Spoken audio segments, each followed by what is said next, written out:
Well, how do that, chums, as I, Captain Steve, and today, chums, for you guys in the viewerverse, I have some questions. I have some questions that have gone unanswered for a while, and I'm wondering, chums, whether this update might bring answers to those questions, I know. And yeah, so here we go. Let's head on over firstly to see Johnny 5, the Quicksilver Merchant, because my first question is around the living ships, the void eggs, and where they come from. Because let's face it, the only way that you can get a living ship and start the Starbirth mission is to buy a void egg. And the only place you can get a void egg is from Johnny 5 inside of this Nexus. And you have to pay for this thing. It costs 3,200 Quicksilver. Where can you get Quicksilver? Only one place, inside of the Nexus, running missions for Nada and Polo. So it makes you wonder, they must know something about these void eggs, or else why would it be in their frickin' shop? You know what I'm saying? And then when you head on over here, you go through this little door here and through the next set of doors and head over towards the back. This is where we stashed away Artemis. So you would have thought that perhaps Nada would have already had this room built and purposed for said simulation. And also, it makes you wonder whether he was in cahoots with Null, because Null gave you the mind arc to transfer the consciousness to bring it into this machine. You can see here, Nada entity, authorization required, secondary simulation, 5 running. Now, you know, Hello Games did mention that there is the, the 5th update, and it's very in keeping with the 5th thing. What if this simulation that Nada is powering up here, you can see here that it says glowing with life and a power that unnerves me. So there's something unsettling about this machine that holds a simulation of another universe. Now, it does make you wonder whether that might play into things a bit. You know, we keep saying about maybe going through these failed boundaries to enter the void, or needing a living ship to enter into the void. What if this machine, this simulation, right here in the back of the Nexus that Nada's been firing up, is also an entry point to a void? Because where are they getting these frickin' void eggs from, chums? You don't see them being delivered. Heck no you don't. No, there's not a big void egg delivery truck. So maybe this thing is powered by Nada. Maybe this is where they're getting the void eggs from, and maybe the Nexus can actually enter into the void. I know, frickin' crazy stuff, isn't it? Heck yes. Anyhow, I'd love to hear your thoughts on that. Anyway, I've got something else to tantalise you with, chums. Another question for you guys, chummies out there. Heck yes. So if you zoom out a bit and you take a look at this board over here, it's going to blow your mind. Check this out. So here we go. Let's go into camera mode. No, fudge, press the wrong button. There we go. Right button press this time. But there we go. We've got this. It shows all the landing pads. Oh, I've gone into camera mode at the wrong freaking point. Let's just wait for the animation. That's the bit I wanted to show you. You see all those sort of lines going to each of the sort of landing pads and pointing out the landing pads. Here you go. Let's stop it. Round now. Kaboom. There we go. Does that look familiar to you people? Does that look familiar? Because it does to me. So there you go. All these lines are showing sort of ship path and entry points to all of these landing pads. You can see there it's got 16 dots for 16 landing pads, because yes, this has got 16 landing pads, 6 over there, lovely jubbly, 6 over at the other side and 4 in the middle. 16 landing pads are inside of the Nexus, and that's what that actual board shows. It shows the actual landing pads. For one reason, that one over there is showing as red, not too sure why.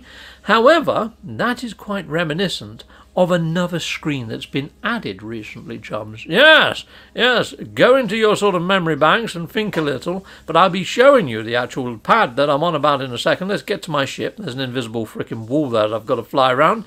There we go. Flown around the invisible wall. Let's take on off, and I'm going to see you over in the station, chums. Yes, I think you know where I'm going with this. Let's head on over to the new station core, that big kitty in the background that almost looks like the servitor that's inside of the Nexus. Yeah, these two places are looking more and more similar, aren't they?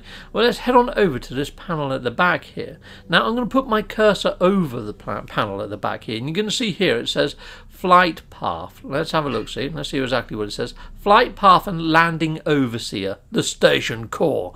But let's have a look at the screen of this. So there we go. We've got the same sort of lines that show sort of the entry point to maybe the station and these entry lines.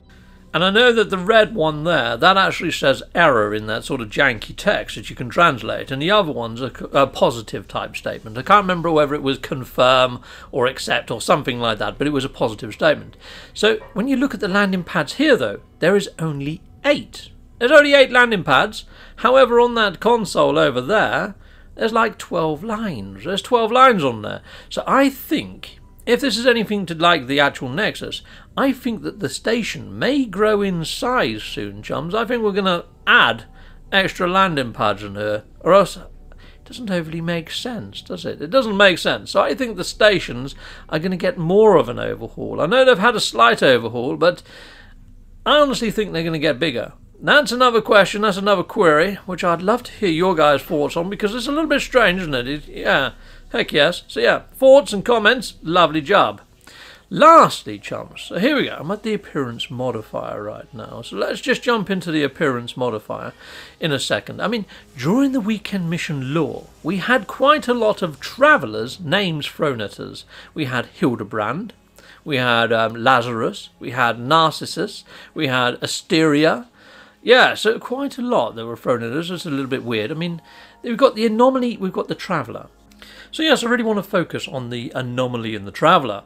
So let's just hit up traveller for a second, chums. Let's just go into that. Chickaboom. And yes, I'm fine with that. And look at that. I've automatically become null on a random preset. However, Null has got some very strange appendages, and so too has Apollo. They're very machine-esque and very weaponized. And some of these faces, you're going to see these walking around inside of stations, and part of the Traveller lore, and some of the things that they say are rather janky and a bit strange, like they're from an offset dimension. And whenever you hit up Traveller Graves, you're going to pop up one of these guys. Now, I know that when we die as an anomaly, it pops up our grave, but if somebody visits, well, nobody else can visit it, only us as an anomaly. I think we're quite different when it comes to travellers. And whenever you visit a traveller grave, you don't see an anomaly pop up there, do you, you know?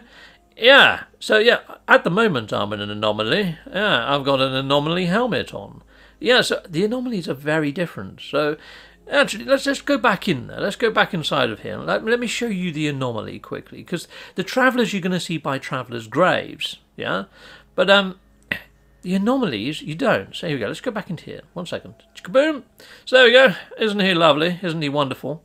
Now, there is an extra visage here. This is the only visage, chums, that you can get for a traveller that is actually created from tainted metal. We didn't buy this with Quicksilver. You had to buy it with tainted metal from the scrap merchant vendor on side of the actual stations. So I'm wondering whether if we do get another race, I'm wondering whether the travellers are going to become our enemies at some stage, chums. I mean, we had to put travellers' souls into the living ships, not anomaly souls, yeah, because that's almost PvP. I reckon Traveller might become the new alien race. So everything you see under Traveller, machine and organic entities, such as the one that you can see here now, I think might become our enemies. Yeah, and I'm wondering whether these anomalies, because when you go through these presets, they're completely different. Whenever you go to a Traveller grave, you haven't seen one of these guys pop up, have you? No, because it just seems to be that we're just changing helmet rather than visage. We're not changing our face. We're not changing the meat underneath the helmet. No, this is just a helmet. So yeah, it's a little bit different. When you go into Traveller, it's actually changing the whole freaking head. It's changing the visage. Where this is just changing a helmet. So we still don't know what we look like as a race underneath our helmet. Yeah, because I'm pretty sure we don't look like a Traveller underneath our helmet or any of the other races there. So it does make you wonder, what the fudge are we?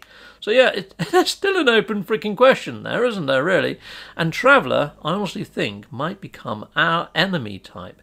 So yeah, it's a little bit of an odd one, isn't it? Yeah, so there we go. Let's just click through a few more of these. So yes, when you are actually customizing a Traveller and you select head, it actually comes up with head across the top. But when you choose anomaly, you're just changing your helmet.